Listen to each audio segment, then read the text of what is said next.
it's Christy. Welcome back to my channel. Today I'm going to be doing another Copic coloring video showing you how to color one specific critter in 6 different ways. This is a series that I've been doing on my channel for quite a while now, and I usually do one per month. And so I'll give you a little idea of the ones that I've done so far. I keep them in this little photo album that I picked up at the thrift store, and I refer back to these quite often when I am creating a card that is featuring one of these critters. It's just a great little guide to have on hand. So you may be thinking, didn't you already do one of these videos this month? Because I just colored turtles 6 different ways about a week or 2 ago. But I knew I wanted to do a video featuring capybaras when I saw this brand new set that just released from Lawn Fawn. And I just thought it would be perfect timing to show you guys 6 different ways to color capybaras in case you were wanting to pick up this set and just needed some direction on what color combos might look good. So I'm going to jump right in with our first little capybara, and I am going to use some E30 shades. I'm using E33, E35, and E37. I'm going to start with my shadows and lay those in with my darkest shade, the E37, and I'm putting them at the top of the head and on the back of the ears, the back of the body, and then the little curve between the back leg and the belly, and then also the front leg and the throat area. And then I am going to start blending that out with my mid-tone, which is the E35. I'll fill in with the E33 for my highlight. I did also only color the legs that are on the far side of the body with the darkest 2 shades. Since we're only viewing those from underneath the capybara, they would not be getting much light, so they would be cast in more shadow. And then I'm going to do a second layer on this guy really quick, just to help with that blend, especially when you're using darker colors like that E37. It can really help to smooth things out and just eliminate some of the harsh lines. So I'm just quickly going over exactly where I've already placed my colors and just doing that second layer to increase that saturation. For the muzzle, I wanted to go with a grayish combo, something that's a little bit brown and a little bit gray. And so I chose E70, E71, and E74. And I'm going to do the little feet at the same time with that combo. So I'm using that E74 first, blending out with the E71, and then I'll fill in with the E70. And then just so the saturation level matches, I'm going to do a second layer on that as well.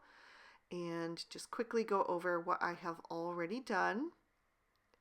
I really think that combo looks really nice. If you look up pictures of capybaras, they have that darker muzzle. So I'm going to jot down that combo right underneath for you guys in case you are interested in using this one for yourselves. I think this one is a great option.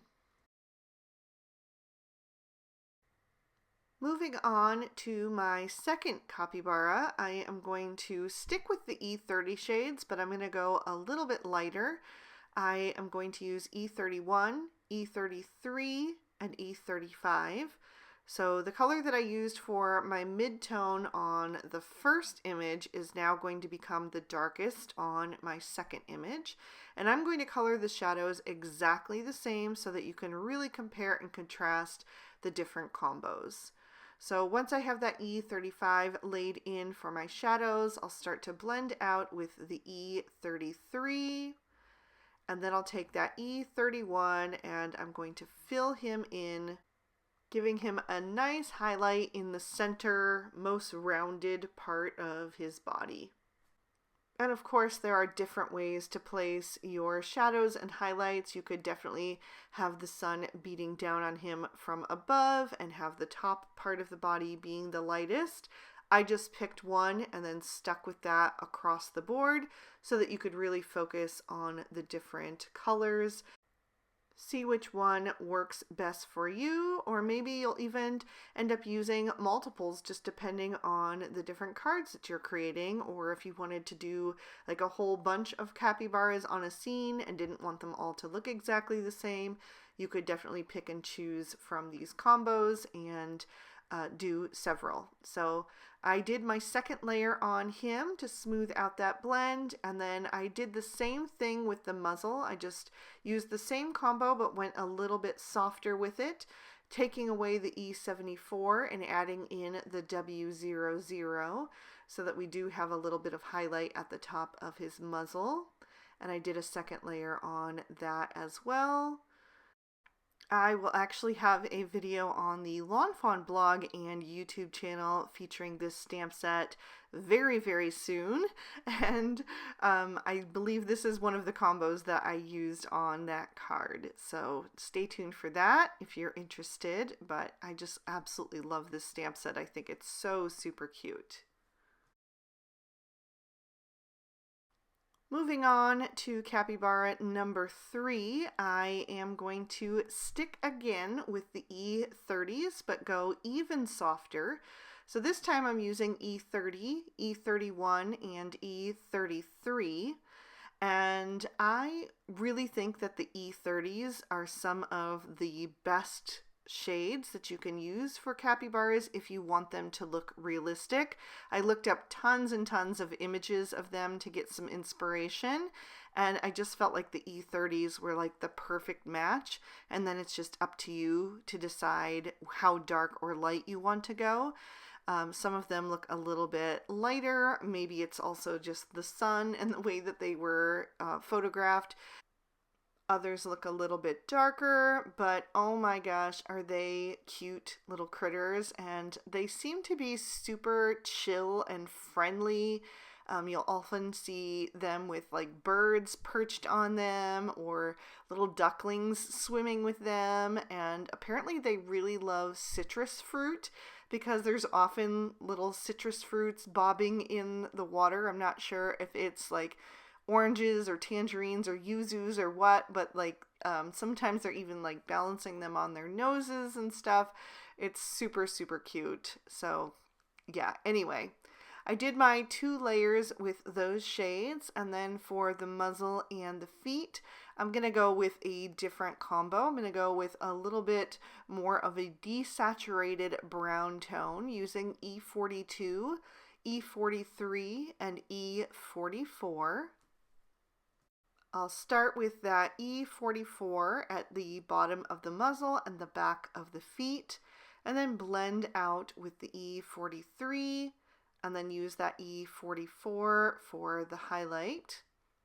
And I will do a second layer of this combo as well, just to beef up that saturation a bit. The blend is pretty good, but I just wanted it to be a little bit more vibrant. And then once I am done with that, I will go ahead and jot down the colors for you. So I do not own any of these images. They belong to Lawn Fawn. I get questions on every video where people can print these sheets out. I cannot offer them for sale or for free because they don't belong to me. But you are more than welcome to purchase this stamp set and then follow along with me. Just stamp out 6 images across and color along with my video so that you have your own little cheat sheet for how to color capybaras. And you can even do more sheets and experiment with other colors if you'd like. But we're moving on to capybara number 4. We are halfway through now, and I am using all E40s. So I'm using E40, E41, and E42 on the main part of the body, starting with the E42 as my darkest, blending out with the E41, and then using that E40 for the highlight.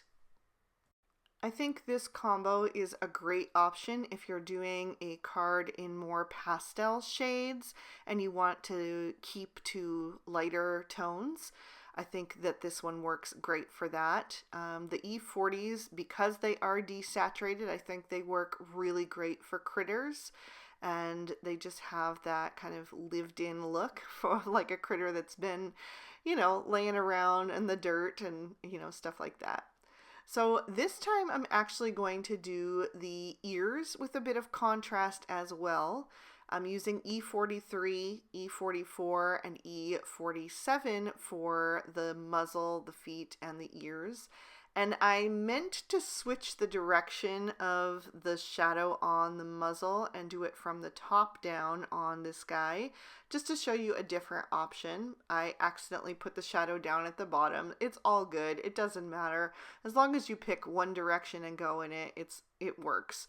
But I will switch it for the next one just so you can see what that looks like. I decided not to do a second layer on those details because I thought it looked dark enough and I was happy with the blend, but I will go ahead and jot those colors down for you.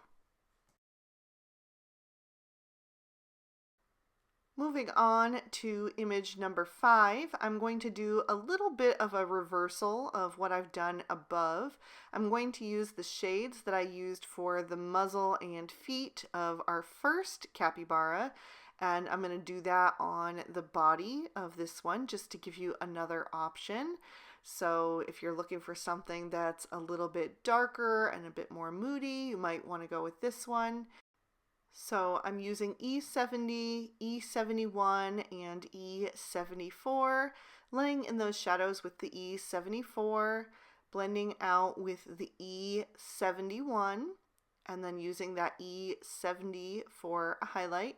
I also think doing the combo that I used on the muzzle of capybara number 2 would be nice, to do the E71 and E70 with the W00 for the body, but I didn't want to show too many of the same color combos, so we're going to pick some totally different shades for our last one. But finishing up this guy with a second layer on the main part of his body, and then I'm going to use some of the shades that I used on the previous capybara for the muzzle and the ears and feet.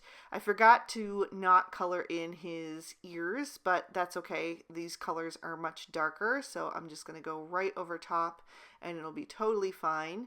And I am going to put the shadow at the top of the muzzle this time, just so you can see what that looks like. It's another option if you so choose.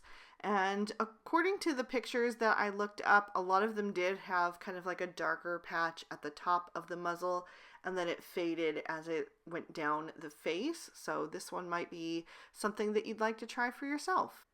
Again, like with the previous one, I felt like this color combo was smooth enough and dark enough as it was, so I only did one layer on those details.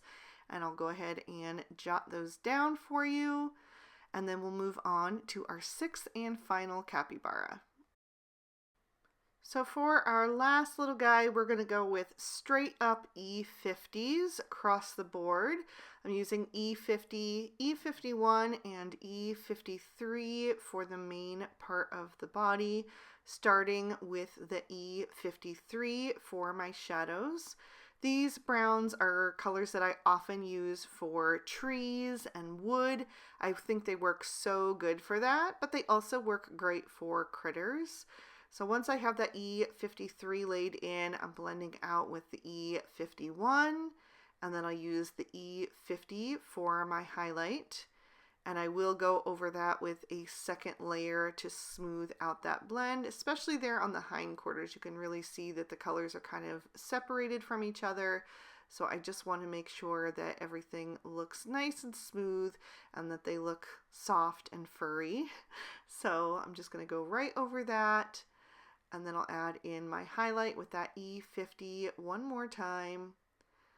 And then I will switch to my darker shades for the details. I'm going to use E55, E57, and E59. And again, I will color the ears dark as well. And I will do the muzzle with the shading from the top down. So I use that E59 first, blend it out with the E57, and then I'm going to fill in with that E55.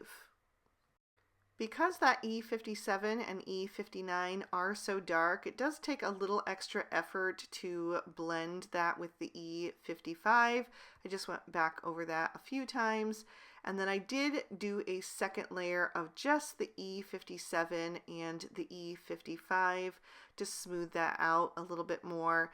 I felt like the E59 was already dark enough on there. And then once I am done with that, I will jot down those numbers, and then I'm going to give all of these guys some rosy cheeks so that we can really bring them to life and just give them a little bit more of a finished look. That's something that I do for all of my critters that I color.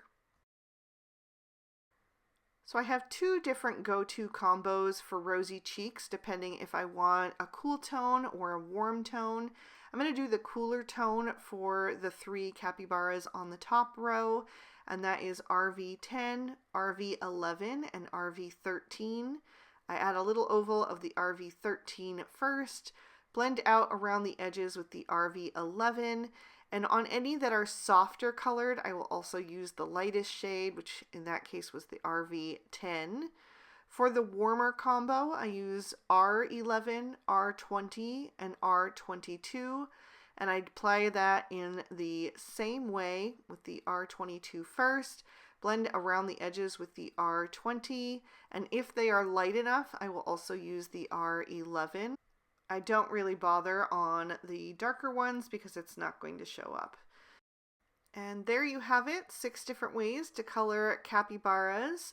If I had to pick, I think my favorites are number 2 and 3, but you guys let me know down in the comments which ones you like the best. And you can also let me know which critter you think that I should color next. So thank you guys so much for watching. I hope that this was inspiring for you. I hope it gave you some new ideas of different ways to color capybaras. If you enjoyed it, please be sure to hit that thumbs up button. Subscribe to my channel if you haven't already, and ring that notification bell if you want to be alerted when I post new videos. If you're interested in picking this stamp set up for yourself, I'll have it linked down below. And if you'd like to keep watching, here are 2 extra videos I thought you might also enjoy. Thank you again for spending your time with me. I hope you had a good one, and I'll see you soon in the next. Bye-bye!